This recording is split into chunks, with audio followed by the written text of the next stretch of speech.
That's what we do. We make dreams happen. Work with the right people, buy the right deal first. One of my favorite topics, money. So now that we are inside your beautifully remodeled kitchen at your first passive flip, I want to talk a little bit about what passive income is and what kind of active income is. So on passive flipping, a lot of times people are investing in other people's projects because they don't either have the time or the resources. But for you actually do have those resources because you're a very active investor yourself, and actually you've been the operator a lot of times in this scenario. Yeah, this is my first time being passive. All the burrs that I've done, the rentals, everything has always been, I've been the active person operating it, doing the rehab, sometimes even physically doing the rehab on projects. So this was a very different experience for me as being the passive investor in this. Yeah, and so the big difference is in this scenario, there's always either two or numerous people in there. There's one, there's the operator who's going to be responsible for finding the investment. So I source this property for us to look at it. They do all the underwriting and they put together the package to get the property in stabilized condition or to sell it down the road. The reason the operator does that is because they're the ones doing the work. Yeah. So they're the ones that understands the scope of work and how it needs to go down. The reason operators bring in passive investors is because they might be liquidity constrained at the time. Like for us, we're building, at any given time, we're building 50 to 75 units of townhomes. We're remodeling 50 projects at a time. Wow. And then also we have over 500 apartment doors that we're renovating right now and stabilizing. And so liquidity, we find a lot of good deals and we have the right systems, but sometimes liquidity can dry up. So we will bring on a partner like you to help fund that deal and let them participate in it. And OPM, using other people's money. Yes. It's always great. Yeah, OPM is the best way for you to maximize out your cash because you don't put it in the end. So your returns are through the roof. And for newer investors, it can work really well when you partner. Just make sure you have the skill set in there. And another reason that you're seeking out someone passive, not only just for their capital, but also because you know what you're doing and you don't want another investor to come in and try to disrupt your business that you already have and try to be hands-on too. Yeah, too many cooks in the kitchen is a bad thing. Like even me and my business partner have been together now 18 years. Congratulations. We and him run our projects separately. Yeah. We're basically passive and active in our own projects. I run my set, he runs his set, we check in with each other and we do what we're supposed to do. And so the responsibility of the operator is to find the investment, package it up, do the projections, and then operate the deal. Yeah. The passive investor is really responsible for coming up with the liquidity in the agreement. And so, your whole responsibility in this was really to just send me a check. Yeah. And for me, I had sold a couple rental properties, so I had some money to do something with. And also, I've never flipped a house before. I've definitely never even looked at the Seattle market before to invest in. So I had no experience in the Seattle market or even flipping a house. So it was easier to just give somebody else who has experience my money and do a flip that way. And you got to learn something along the way. Yeah, and so we've been taking Ashley through this project for the last 5 months, teaching her what we know, what we do, and then watch for it on ProjectRE. We're kind of documenting that whole thing out. But one of the key things as we build these relationships, it's so important to have like-minded people in the deal. So like us as an operator, we want to make sure that we know how to do that correctly. Yeah. When we're interviewing, investors to invest in our projects, we actually go towards people that are, like Ashley is an operator herself. She has the same like mind. She gets that things come up in projects and that we can go through those things, but she doesn't have experience in this exact field. Yeah. But we have a like-minded, because we don't bring a lot of investors in our projects. And so when we were talking, because she was like-minded, it was the right partnership. And at the time, we had just bought 5 properties so I could bring in her liquidity. I think that's really important right there to note, is that if you are looking for passive investors for capital, don't take just anyone. Like, yeah, it could be exciting that there's 10 different people wanting to give you their money, but just as important as it is for the passive investor to vet the operator, you should be vetting your passive investors too, because you don't want somebody that's going to be the hands-on trying to get at it. You don't want somebody that's all of a sudden going bankrupt and they're saying, I need that money back, that's all that I have left, you have my life savings, and you want somebody that's going to understand the risk. Yeah, everyone has to be on the same page, and that's a great point, right? And so as you're looking at, investors you bring in, you have to be selective. They have to understand what you're actually putting together investment. But even more important, as a passive investor, a lot of times people are investing in other people's real estate projects because they don't have the skill set or the time, or they're beginning to learn. So because you're newer in this type of project, it is so important that you are vetting the right operator. There is countless amounts of people online that will market to have people invest in their projects, and it's hard to tell who's the right operator for you. There's operators that are great operators, and then I do know operators that are not so good of operators, but you have to protect your investment. The more you underwrite your operator, the more protected your investment is. So there's definitely certain steps that you need to take before you give that person money.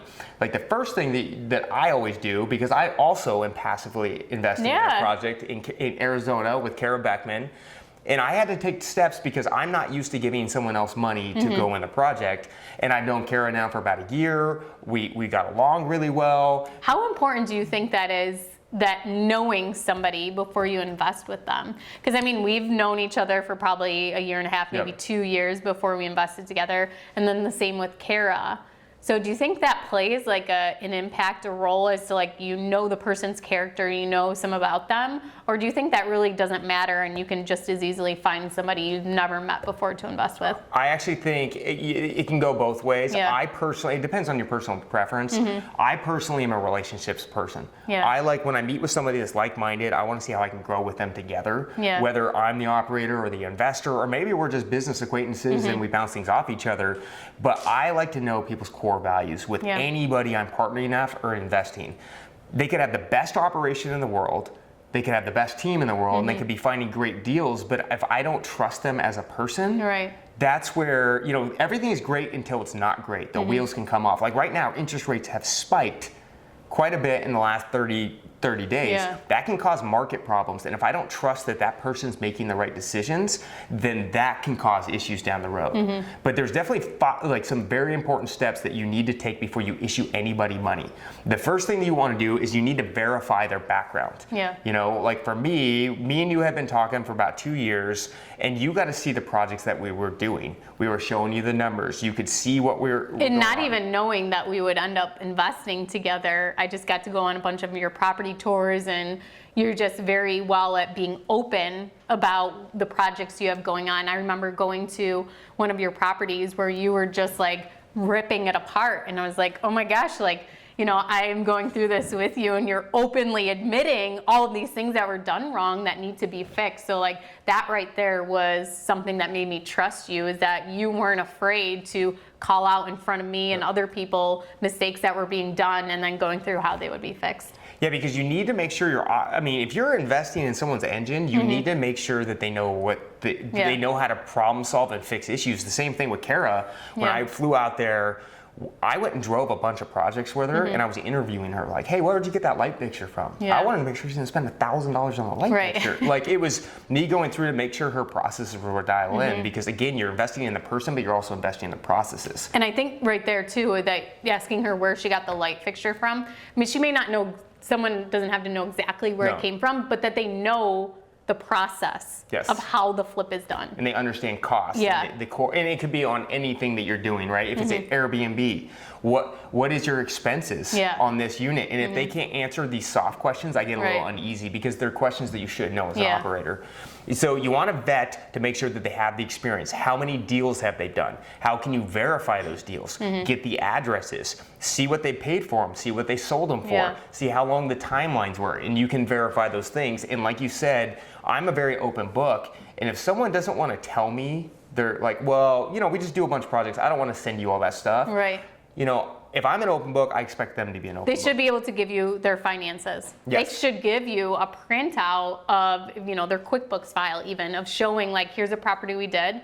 Here's, what we purchased it for. Here were our holding costs. Here were our expenses. And that's something too, is when you're vetting an operator, make sure that they're giving you, if they're giving you these examples, that they're including everything. Like, did they put closing costs in there? Did they put staging costs in there? Did they put the interest they accrued? Did they put the utilities in there? All those different things too, that make sure that you have, kind of educated yourself on what to be looking for, at least in the numbers, so that you can verify their examples they give you. Yeah, always verify. And another thing you can ask them for, and I always ask, and if they don't want to give it to me, I understand why, but this is something that's required for me, is I want to know their financial position. Yeah. They're an operator, they're raising money, that's totally normal. That doesn't mean that they don't have any money or they don't have any assets, but if I'm giving them money, I want to make sure that they can that they're responsible with that. I want to know what kind of property they own. I want to know what their credit score is. It doesn't need to be a full background check, but if they don't pay their bills elsewhere, they're going to have problems paying me. So asking for a credit report is okay. That's even, like I always like to say that, like, your personal finances are a strong foundation. And if you have businesses, those are built on that foundation of your personal finances. So just like you said, if somebody's not managing their own finances well by not paying bills, they're not, especially as an operator, how do you know that they're going to be managing, you know, the money you give them well, and being able to pay contractors and pay different bills and things like that, and kind of budget and track what's happening with that money on that project. One thing with, you know, having that as a strong foundation is that you want to be able to trust that person with your money, and if they can't even manage their own, and that doesn't mean that they have to have a lot of money, as long as they can manage the money that they do have. I think it's so important. And going off the foundation, the other thing that I'm looking for is, what is their brick and mortar of their shop? Right. Are they just out investing in deals and hiring a different operator to operate that? That's okay, but I want to know those things, because for me, I like to operate in people and their actual processes. So before we actually did the agreement, you had my contact information because I was CCing them on emails for my transaction team. You knew that I had a project manager on staff. You had met Megan numerous times, who's our designer and broker that is selling it. You've also communicated with our accounting department on where checks come from. And then given access to financials through the whole course of the flip too. Like, that was known up front, that at any time I could request to see where the money was going and what was being spent. Yeah, what's the brick and mortar, and then what's the reporting behind the mortar? And, you know, and that is another big thing. That's a question you always want to ask your operator. What are your updates that you provide to your investors? Is it a quarterly report, maybe if it's an apartment syndication, or is it a monthly report if it's a short-term investment like a flip? Where are we at on budget? Where are we at on timelines? And then how are we responsible to you on giving you that information? And lastly, one of the most important things, in my opinion, is checking the paperwork, making sure that brick and mortar is set up right. I have a funny story about that, right? So I was actually, about 5-7 years ago, I was looking at investing in a different company that was doing, they were basically wholesaling a type of product. These are people I've known for a while, they were my friends, and I remember I gave them some examples of how I do my paperwork. And when I went to like my next step with the investment, they send me back the paperwork for me to look at to invest in. And guess what? It was my paperwork. That was a red flag for me, and I killed it immediately. I go, I'm not interested in this. Especially because it wasn't even apples to apples. It wasn't the same, like, business structure, right? That it wasn't even the same business structure, but at the same time, like, if you're taking people's money, that is a serious thing. Every agreement that we have drawn up is made by an attorney. If it's a large scale one, it's made by a securities attorney. If it's a simple joint venture agreement, it's made by a real estate attorney. And that shows that we go hire professionals, and you can also look at what attorney firm it is. If it's like online discount documents, I'm gonna feel unsettled about it. Attorney fees really aren't that expensive too, that I don't think people understand all the time that, you know, skipping an attorney, that you're really not saving that much money. No, and you're not saving money. It's the brick and mortar's right, and I'm never going to invest in somebody that doesn't have their paperwork in line. Because your agreement is what protects your investment. And you nailed it, is like, you know, in our agreement, you were issuing me $90,000 in this project to pay an attorney to review these documents, and you guys always have your paperwork reviewed by an outside legal source.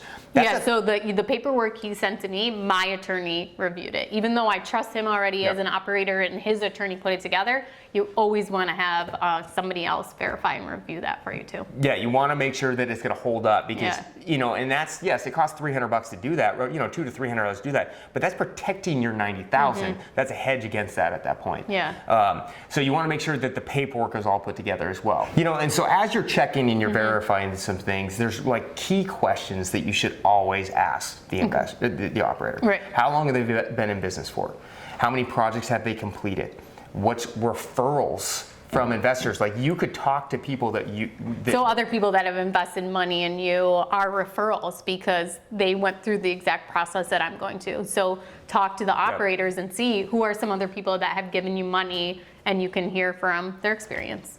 Yeah, and you always, it's really important. Like, you knew a bunch of people that had done deals with me prior. And so, you know, that is a great verification. So get those referrals. And you guys, it's okay to ask for that too. Right. Don't be gun shy, because, you know, the one big mistake investors can make right now, especially in times like the last 24 months, is everything's going up. Yeah. People have extra money. They want to work their capital. They feel like they're missing out.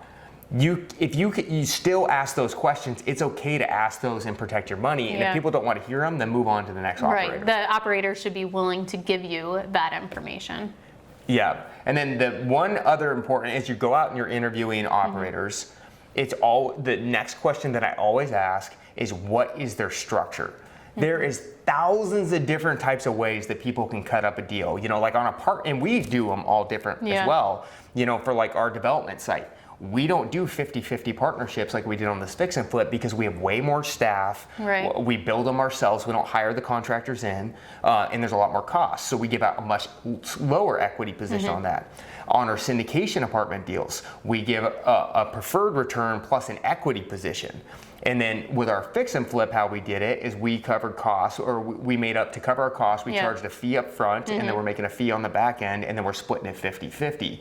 And so it really tells you on what kind of return and upside you have in the deal. Yeah. In addition to, by asking these questions what the structure of the deal is, you're going to know what your financial commitment is as well. So like when we were looking at this project, I anticipated that you were going to put around $80,000 to $90,000 in the deal, which was going to get you 50% of the total project.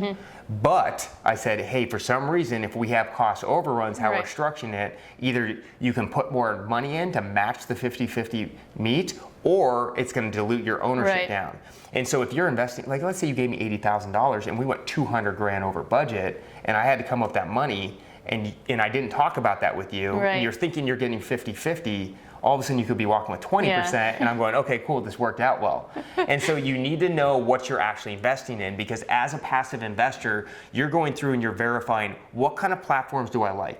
Do I want more tax savings with apartment syndications? You know, those are good for bringing down your tax roll. Do I want more upside in a short-term investment with a fix and flip? But what kind of also liquidity do I need to have around? There's two things that I want to point out with that, and the first one is you talked about how you're making money on the fees up front and then on the back end, and I think that's so important that you are, as an operator, you're telling your passive investor what those fees are. So when you are vetting an operator, look and see if they are open about what the fees are that they're taking out of that. Maybe it's even a project management fee or things like that, that they're open with you about what those fees are and how much they are. Yeah, because on our team, we have costs. You know, I have a project manager that we pay over $100,000 a year. We have a handyman guy that does all our punch-out stuff. We have our designer on staff. And so those fees help recoup our costs, plus it's also work for me. Right, yeah, So, they're completely fair, but I feel like there's sometimes where investors try to hide those fees and bury those fees. And so they're like, oh, you're getting such a good deal. I'm doing all this work for you. Beware of the fees. You guys, if fees aren't transparent, that's your first sign. You should probably just move on to the next deal. So the second thing that I picked up on that is structuring the deal, just how you talked about knowing what happens if more money needs to go into the deal. Just like any partnership agreement, even if it's an LLC you're doing and you're buying a short-term rental together, something like that, always have your exit strategies in place as to what happens if you need to put more money in, what happens if the property doesn't sell, what happens when the property does sell. All of those, make sure they're in your agreement is very important. Yeah, and the agreement, and you guys, the structure is the most important part of the deal, because it's going to tell you what your return is, it's going to tell you how you're protected, and what your obligation is for it. So, and there's tons of different types of structures that are going on. So, like for example, we do different types of structures where like on our apartment syndications. We have one big entity that we own a percentage of that, and then the investors investing in own part of that entity. So they are on title for that property. So they're secured by an entity and a title, so that's important for them to know. Yeah. They also get tax benefits by being on title that way. With different types of agreement, like even with this fix and flip project, there's two ways that we do it that are kind of common. We could either find the property, create a new LLC. Me and you could form that LLC based on equity and what we negotiated, close on it, which is going to protect you because you're now on title at that point. But that can cause some kind of process issues for us because I like to be able to close on a property, get the debt that I'm used to getting to where I don't have to have you pre-qualified, and it kind of gets in the way. And this is such a short-term investment, like even though yes, 6 months, compared to if you're buying a rental property with someone, most likely an LLC might be a better option for you to do a partnership that way if it's going to be more long-term, where you're going to buy a couple properties together. Where with doing the joint venture agreement, when the house sells, it's done. We wash our hands of each other and go opposite directions. Where if you're in an LLC together, even if you sell that property, you still have that LLC open until you dissolve it together. And then there's costs too. Yeah. Like we got to make a K1, we got to do the reporting, we got to get it back out to you. But yeah, so how we structured it, which is the second way I like doing deals, is the joint venture agreement. What this is when the operator finds the investment, they close on it in their own entity.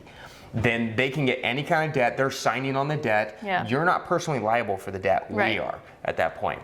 And then in the agreement that we sign together, it goes through all the fine points of what it needs to be. That's how we're handling your money, what accounts it goes into, what's your equity percentage in the property. So when we signed your joint venture, the agreement that we made, it gave us a template of how it's going to work. You committed to bring in 50% of the capital for 50% ownership in the building.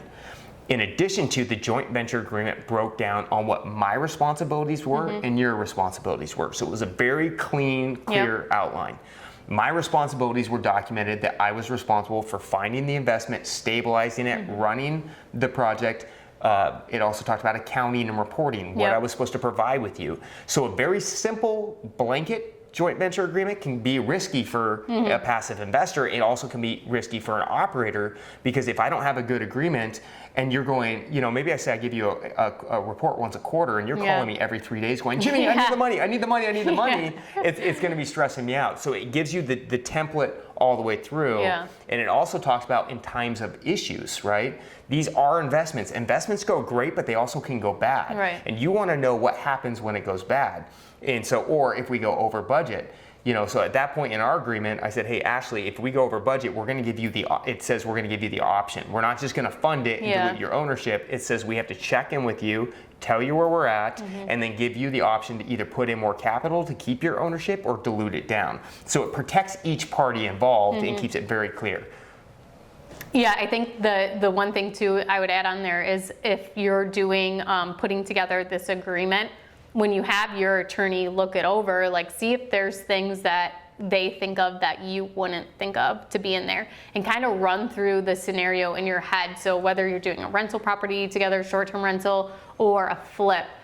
So say you're doing a rental property together and you're partnering, and maybe somebody is just being the passive partner on this deal. Put a time frame in there that, okay, in 5 years, we sit down, and if one partner decides to sell, we have to sell. And having the kind of the plan laid out. Don't just look at what's happening now, what's going on with the purchase, the rehab of the property, but also what is the future, the end game too. So one other really important thing that you want to make sure as a passive investor that you have in this agreement is it tells the operator what they can and can't do as far as leverage goes. Because the last thing, when we bought this property, we put in 20% of the total project costs. So you knew the debt that we were getting was only going to be 80% of the total project. And then outside of that, overages were paid by us. Because I have full title on the property, I have full signing power on the property as well. And so what you always want to do is make sure it talks about what kind of leverage that operator can get. You need to make sure that I can't go get a second because I want to go buy a car. Also, I highly advise that you record that agreement on title. Cloud the title so the operator can't do certain things. Because I have heard nightmare stories where people all of a sudden are signing for extra debt on properties, Wow. and then they go to sell it, and they're like, well, here's the profit's larger, but the proceeds is low. Yeah. And it throws everything off. So, go through the agreement, talk to your attorney, make sure you can record it, because that really does protect it as well. Yeah, and actually one thing that you told me probably a year ago, maybe even longer, was I was looking at this deal, and you had said to me that when you're being a passive investor, make sure that if you're going to be the passive investor, if the debt is going in your name, you want to be the operator. Correct. If you're having the debt in your name, you want to have control of the deal. Yeah, that's one thing to watch out for too. Yeah, don't let your operator take control of your credit. Yeah. Yeah, their operator is supposed to be putting up the credit, or on larger deals, sometimes the passive investor will sign with the operator, but it's never just the investor at that point. I hope you guys are learning a lot about going into either a joint venture or partnership with an operator, or as a passive investor, and especially learning how to vet each other. If you guys like this video, please like it and make sure to subscribe to the Bigger Pockets channel. Yeah. So let's kind of wrap up our key takeaways here. Yeah, and so the important part of any kind of passive investment is making sure that you know your operator, you vet them correctly, ask the right questions, make sure they have the right experience, that they have the right financial background. Yeah. Also, you need to vet that they have the right operations, they have the brick and mortar. Do they have the team to put this plan in place to protect your investment? Yeah. And in addition to, they have the right paperwork that's going to protect your investment. If your operator can't protect you, they're not going to be able to operate that deal as well. Also, make sure that you're not just friends. Don't just invest in your friends' deals. Invest with people that are like-minded. They understand what they're doing. Each person needs to understand their role at that point. I think it's very different for us though. We're the exception. We're best friends, and we are investing in this deal together. Yeah, we get weird. DFS. I mean, the only reason Ashley invested in this, she just wanted to FaceTime with me every day. Yeah. So how's the deal going? Is it going okay? Do you like the tile? And lastly, there's a lot of different things. As anytime markets are elevated and we're in a bull market and money's moving around, don't just invest in that first deal. Interview the people. Go out and find out who you want to work with, who don't you want to work with, understand their process. What you see on the internet is not always reality. Yeah. And I know, like Ashley, the first thing she said, she's like, well, I don't know if I want to invest in your deal because you don't really have too many followers on social media. And so that means he's not credible, I only get so many likes on my stories, so it's just, but you really need to vet people. And I think that's a huge misconception, is that you look at somebody on Instagram, for example, and be like, wow, they have 200,000 followers. They must really know what they're doing. And no, they could just have a really great content creator behind them. That doesn't mean, so I think that's like a big flag, not really a red flag, but that's something to watch for too, is just because somebody is portraying this is what they're doing, make sure you're digging behind the scenes, and just everything that we talked about, vetting, make sure it's not just, oh, I like this person's Instagram posts they do, I'm gonna invest with them. Yeah, and I invest with a couple apartment syndicators I know really well, and they don't even have social media. Yeah. But they got the processes down and they crush it. Yeah. And so again, just don't look for the shiny things, and find the brick and mortar, find people that you're like-minded with, and then build that long-term relationship, because you don't need thousands of operators too. If you have a really good operator that knows how to work money around, you can just invest in that person or some other resources that they have as well. Yeah, and one last thing I will add is that not only do I like James's business model and the flips that he's done, but also he's very knowledgeable about the market and what's going on. And right now, there's been a lot of changes, a lot of talk of different things that are going on. And I feel definitely way more secure that I have my money invested with you than somebody who has no idea what's going on with interest rates or inflation too. So I think kind of looking outside of the box too, looking at our operator and not just seeing, okay, they're like great at this process, this one thing, but what other things are they knowledgeable about too? Yeah, what kind of market life, we've been doing this since 2005, so we've seen all sorts of different cycles. Yeah. But if you really want to stay on top of the trends, you definitely need to check out On the Market by Bigger Pockets. Also, make sure you like and subscribe, the link below. We put out tons of different information about house the trends, or you can follow Ashley. You can find me at Wealth from Rentals or by looking into the Bigger Pockets Real Estate Rookie podcast. We kind of tailor our episodes to new investors, whether you want to get started or you've got your second, third, or your next deal you're struggling with how to do that. Maybe you have analysis paralysis. We are the podcast for you. We also have a YouTube channel called Real Estate Rookie. Well, thank you guys so much for coming in and checking out my kitchen and my flip. If you guys want to see the whole process, and we documented every single thing, like grueling 2-hour Zoom calls with Jimmy going over spreadsheets. We are going to release that on ProjectRE, his YouTube channel. So make sure you guys check that out and like and subscribe. And we'll see you again. Thank you guys.